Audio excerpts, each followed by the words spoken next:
اللہ تبارک و تعالی نے قرآن مجید برہان رشید میں ارشاد فرمایا کہ یا ایھا النبی انا ارسلناک شاہدا و مبشرا و نذیرا۔ فرمایا محبوب صلی اللہ تعالی علیہ وسلم ہم نے آپ کو گواہ بنایا ہے، خوشخبری دینے والا بنایا ہے اور ڈر سنانے والا بنایا،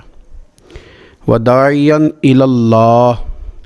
اور آپ کو اللہ کی طرف دعوت دینے والا بنا کے بھیجا ہے، بِإِذْنِهِ، اس کے حکم کے ساتھ، اس کے اذن کے ساتھ، وَسِرَاجًا مُنِيرًا، اور چمکتا ہوا آفتاب بنا کے بھیجا ہے۔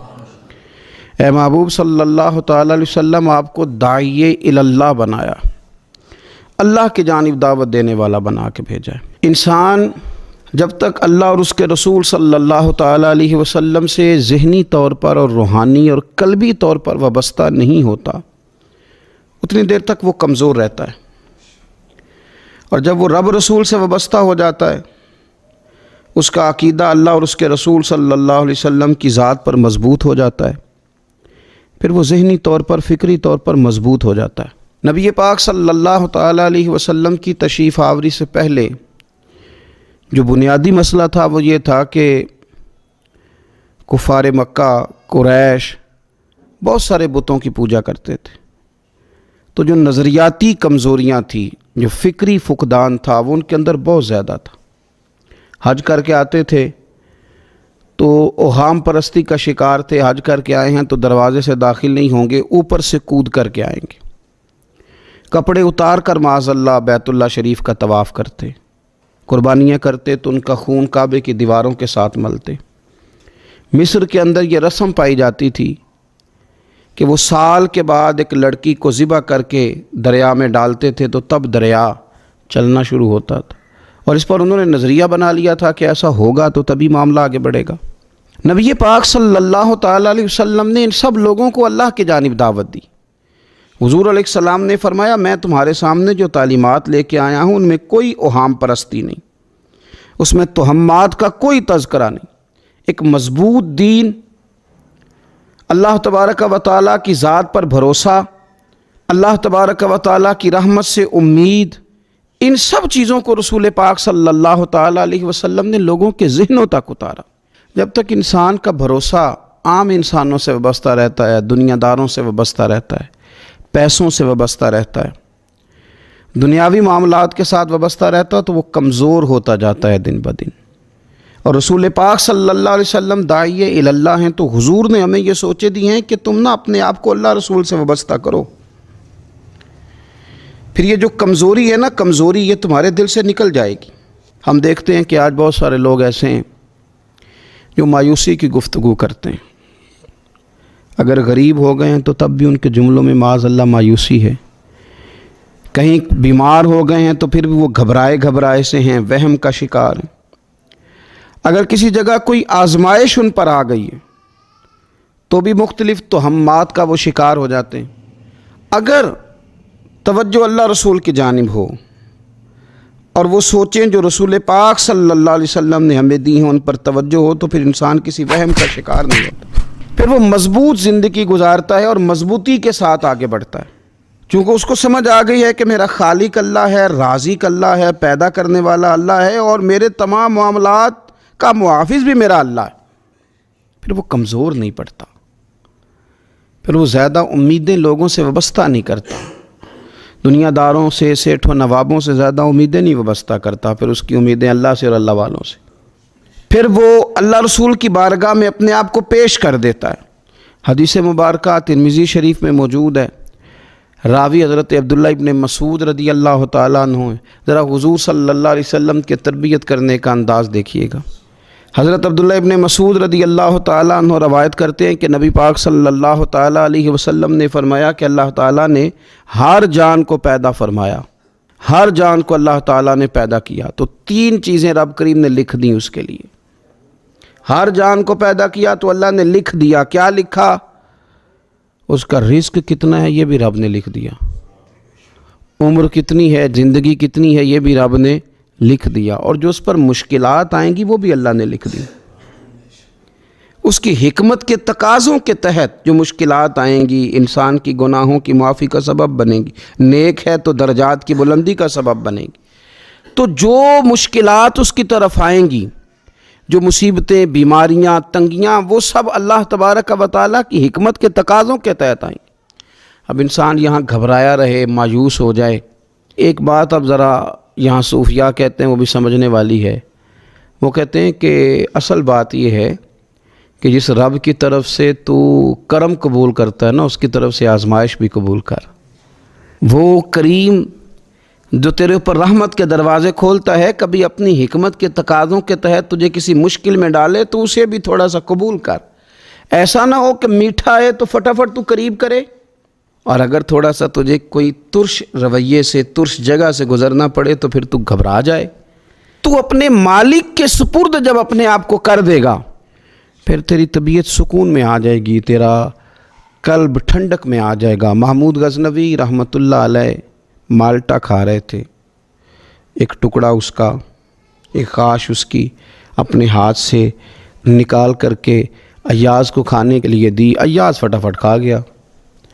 بعد میں ایک ٹکڑا محمود نے اپنے منہ میں ڈالا تو بڑا کڑوا محسوس ہوا مالٹا، تو اس نے اس کو تھوک دیا اور ایاز کی طرف دیکھ کے کہنے لگا بہت ترش تھا، بہت کڑوا تھا، کس طرح تم کھا گئے؟ اللہ اکبر۔ تو ایاز نے جو بات کی وہ ہمیں سمجھاتی ہے کہ بندے کا رشتہ کس طرح کا ہونا چاہیے۔ ایاز کہنے لگا آقا ساری زندگی تیرے ہاتھوں سے میٹھے کھائے، آج ایک کڑوا آیا تھا تو میں اگر اسے تھوک دیتا، یہ کو آئین وفاداری تو نہ ہوا۔ انسان کو اللہ کی طرف سے نعمتیں آتی جائیں، رحمتیں آتی جائیں، تندرستیاں آتی جائیں، لیکن کسی جگہ ذرا کمزوری دیکھنی پڑے تو انسان اس جگہ ٹھہر جائے، اس جگہ وہ گھبرا جائے، وہم کا شکار ہو جائے، پتہ نہیں کیا ہو جائے گا، ان چکروں میں پڑ جائے، تو یہ بات درست نہیں ہے۔ اب یہ کہ ہم کیا کرتے ہیں، ہم نے اپنی ساری توجہات کا مرکز دنیا والوں کو بنا لیا ہے۔ دنیا والوں کو کیسے راضی کرنا ہے، ان کو کیسے سیٹ رکھنا ہے، لوگوں کے ساتھ اپنے تعلقات کو کس طرح کر کے مضبوط کرنا ہے، بس اسی میں ہمارے صبح و شام گزر جاتے ہیں۔ 3-4 جگہوں پہ دعوت مل گئی ایک دن میں، ایک جگہ ولیمے پہ جانا تھا وہاں خود چلے گئے، ایک جگہ اصال ثواب کی تقریب تھی تو وہاں بیٹے کو بھیجا، اور ایک جگہ اور کسی معاملے میں دعوت تھی تو وہاں فون کر کے معذرت کر لی۔ کسی طریقے سے لوگ راضی رہیں، پھر کیا ہوتا ہے، پھر انسان کو یوں محسوس ہوتا ہے کہ اسے فٹ بال بنا لیا گیا۔ آپ لوگوں کی توقعات پہ کتنا پورا اتریں گے؟ اپنے چچا کے بیٹے حضرت عبداللہ ابن عباس کو حضور نے نصیحت فرمایا یقین رکھو اے عبداللہ ابن عباس، یقین رکھو کہ اگر ساری دنیا متفق ہو جائے تمہیں نفع پہنچانے میں تو تمہیں نفع پہنچا نہیں سکتی مگر وہ جو تمہارے لیے تمہارے رب نے لکھ دیا ہے۔ لوگ تمہیں نفع پہنچانا چاہیں تو پہنچا سکتے نہیں، اور فرمایا اگر ساری امت متفق ہو جائے کچھ نقصان پہنچانے میں تو نقصان پہنچا نہیں سکتے مگر یہ کہ جو اللہ نے تمہارے لیے لکھ دیا ہے۔ نہ تمہارا کوئی نفع کر سکتا ہے، نہ کوئی تمہارا نقصان کر سکتا ہے، ہوگا وہ جو اللہ کی مشیت کا تقاضا ہوگا، خدا کی رحمت کا تقاضا ہوگا۔ تو اب کرنے کا کام تو یہ ہے کہ ساری توجہات کا مرکز اللہ رسول کو بنایا جائے۔ آپ دیکھیے صحابہ کرام علیہم رضوان کو رسول پاک علیہ الصلاۃ والسلام کی مقدس زبان نور پر کس قدر زیادہ یقین کامل حاصل ہے کہ سید عالم صلی اللہ تعالی وسلم 313 سے کہتے ہیں کہ چلو جہاد کے لیے تو وہ نکل پڑتے ہیں، 1000 سے مقابلہ کرنا ہے تو وہ تیار نظر آتے ہیں۔ حضور علیہ السلام کہتے ہیں خندق میں چلو تو وہ تیار نظر آتے ہیں۔ حضور صلی اللہ تعالی علیہ وسلم جو وعدہ ان کے ساتھ کرتے ہیں تو وہ منوعاً اس وعدے پر توجہ کرتے ہیں۔ تو میرے عزیز یاد رکھنے کی بات یہ ہے کہ اگر ہمارا بھروسہ اللہ رسول پہ مضبوط ہو جائے، وہ وعدے جو ہمارے ساتھ ہمارے نبی پاک صلی اللہ علیہ وسلم نے فرمائے ہیں کہ سچ بولو گے تو نجات پا جاؤ گے، وہ جو نبی پاک صلی اللہ علیہ وسلم نے ہمیں فرمایا کہ 2 چیزوں کی تم مجھے ضمانت دو، میں تمہیں جنت کی ضمانت دیتا ہوں۔ یا رسول اللہ کون سی؟ فرمایا کہ 2 جبڑوں کے درمیان جو تمہاری زبان ہے اس کی مجھے ضمانت دے دو، اور ایک تمہاری 2 ٹانگوں کے بیچ جو شرمگاہ ہے تو مجھے اس کی ضمانت دے دو، میں تمہیں جنت کی ضمانت دے دیتا ہوں۔ تو وہ ساری چیزیں جو رسول کریم صلی اللہ تعالیٰ علیہ وسلم نے ہمارے لیے رکھی ہیں، ہمیں ان چیزوں پر توجہ کرنی، ہمیں غور کرنا ہے کہ یہ وعدے جو اللہ رسول نے ہمارے ساتھ کیے ہیں یہ سب سے زیادہ مضبوط ہیں۔ اسی طریقے سے اگر رحمت خداوندی کی طرف انسان کا خیال جائے، اللہ کے کرم کی جانب اس کی توجہ جائے، میرے رسول پاک صلی اللہ تعالیٰ علیہ وسلم نے ارشاد فرمایا، آپ یقین کریں جن لوگوں کی توجہ اس طرف ہو جاتی ہے کہ اللہ تبارک و تعالیٰ بڑا کریم ہے، اللہ بڑا مہربان ہے، اللہ بڑا کرم کرنے والا ہے، تو پھر خدا بھی ان پر بڑی ہی رحمت فرماتا ہے، پھر اللہ تعالیٰ بھی ان کے لیے بڑی ہی آسانیاں کرتا ہے۔ اس لیے ہمارے بزرگوں نے لکھا ہے کہ اپنے رب کے ساتھ حسن ظن رکھنا واجب ہے، ضروری ہے کہ تم اللہ کے ساتھ اچھا گمان رکھو، اچھا گمان۔ امام غزالی نے حدیث لکھی ہے، ایک اعرابی نبی پاک صلی اللہ علیہ وسلم کی خدمت میں حاضر ہوا اور اس نے عجیب بات کی، عرض کی، یا رسول اللہ صلی اللہ علیہ وسلم، قیامت کے دن حساب کون لے گا؟ تو حضور نے فرمایا، حساب تو میرا رب کریم لے گا۔ تو وہ شخص مسکرایا، حضور نے فرمایا، کیوں مسکراتے ہو؟ عرض کی، یا رسول اللہ، جب کریم غالب آتا ہے تو وہ کرم ہی کرتا ہے، وہ کرم ہی کرے گا، وہ فضل ہی فرمائے گا۔ تو نبی پاک صلی اللہ تعالیٰ علیہ وسلم نے کیا فرمایا؟ فرمایا بھی یہ عربی بڑا فقیہ ہے، بڑا دانش مند ہے، یہ سادہ بندہ بڑی اعلیٰ بات کر گیا، فقیہ ہے، دانش مند ہے، اس لیے کہ اس کی امید اللہ تبارک و تعالیٰ کی رحمت کے ساتھ لگی ہوئی ہے۔ مسند امام احمد بن حنبل میں حدیث ہے، نبی پاک صلی اللہ علیہ وسلم فرماتے ہیں، رب فرماتے ہیں کہ اگر میرا بندہ زمین بھر گناہ لے کے میری بارگاہ میں آئے، بھر دی اس نے زمین